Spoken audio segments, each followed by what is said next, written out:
आज की कहानी हर एक लड़की और हर एक लड़के को ज़रूर सुननी चाहिए। एक छोटी सी गलती के कारण 3-3 ज़िंदगियां कैसे ख़त्म हुई और इस वीडियो से मिली सीख भी आपके जीवन के लिए बेहद ज़रूरी है। इसीलिए कहानी को पूरा अवश्य सुने। 4 साल पहले सलमान और रिहाना की शादी हुई थी। अभी तक कोई संतान नहीं थी। सलमान बच्चों के बारे में कभी सोचता भी नहीं था, लेकिन रिहाना के मन में एक चिंता सी रहती थी। एकाध बार सलमान की अम्मी ने घुमा फिराकर बात पूछी भी थी, लेकिन रिहाना बात को टाल जाती थी। हरियाणा की एक प्राइवेट फैक्ट्री में सलमान सुपरवाइजर था। मूलतः वह सहारनपुर उत्तर प्रदेश का रहने वाला था। जिंदगी साधारण तरीके से गुजर रही थी। बस एक ही चाह थी कि थोड़े से पैसे कमा लूं, फिर गांव में एक पक्का मकान बनवाऊंगा। विधवा अम्मी घर में अकेली रहती थी।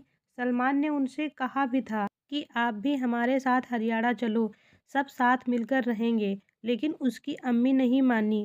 कहने लगी, बेटा, इस घर पर तुम्हारे पिताजी की यादें हैं। तुम जब छोटे थे तभी वह गुजर गए थे।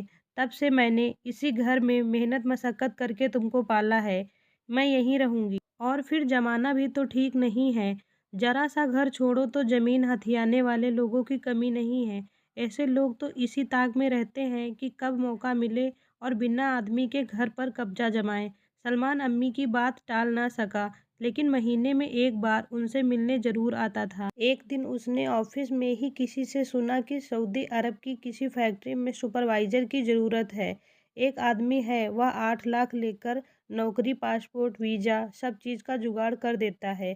सलमान भी अपनी नौकरी से संतुष्ट नहीं था, क्योंकि उसे सैलरी बहुत कम मिलती थी और उसे मालिक का व्यवहार भी अच्छा नहीं लगता था। ऐसे में उसे सऊदी जाने की बात किसी सपने से कम ना लगी।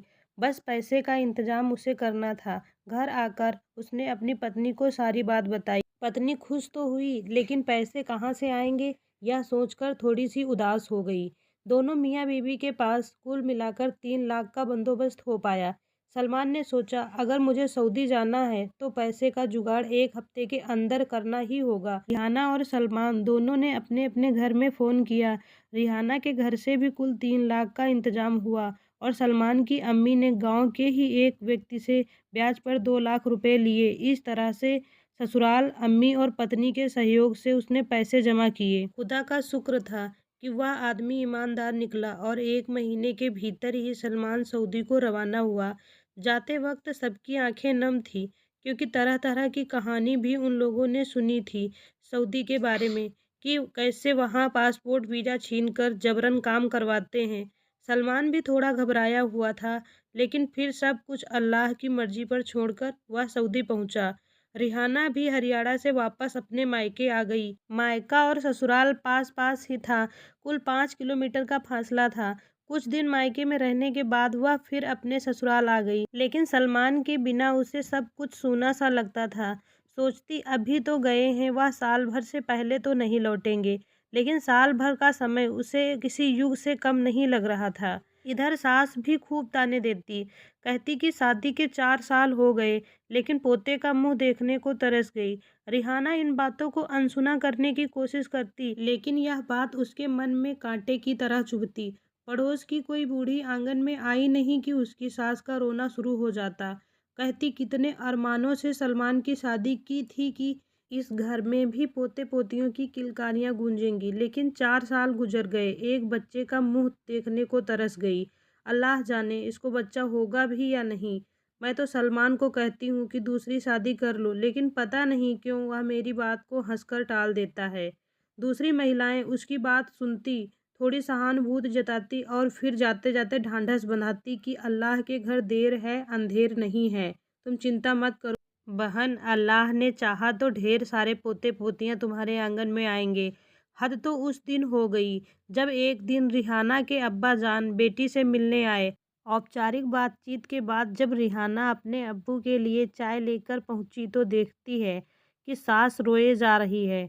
मेरे तो कर्म ही फूट गए। जिस आशा को धरकर मैंने अपने सलमान का निकाह आपकी बेटी से किया था, सब धरे के धरे रह गए। अब तो सलमान भी सऊदी चला गया। अब मैं बिना पोते पोतियों का मुंह देखे ही मर जाऊंगी। रिहाना के लिए यह कोई पहला मौका नहीं था जब उसने अपनी सास को बच्चों के लिए किसी और के पास रोते देखा था। लेकिन जब उसने अपने अब्बू के सामने ही अपनी शिकायत सुनी तो वह आग बबूला हो गई। बोली, अम्मी अल्लाह से डरिए, आपको कैसे पता कि बच्चा मेरे कारण नहीं हो रहा है? और अगर बाद में सलमान में ही कोई कमी निकली तो आप फिर क्या कहेंगी? खुदा ना करे कल को आपकी बेटी के साथ यही हो, तो आप फिर किसे दोष देंगी? पूरी तरह से फट पड़ी रिहाना, बोलते-बोलते उसकी आंखों में आंसू भर आए थे। इस कहानी के बारे में आपकी क्या राय है? कमेंट बॉक्स में ज़रूर बताएं और इस कहानी का पार्ट 2 सुनने के लिए हमें सब्सक्राइब करें। धन्यवाद।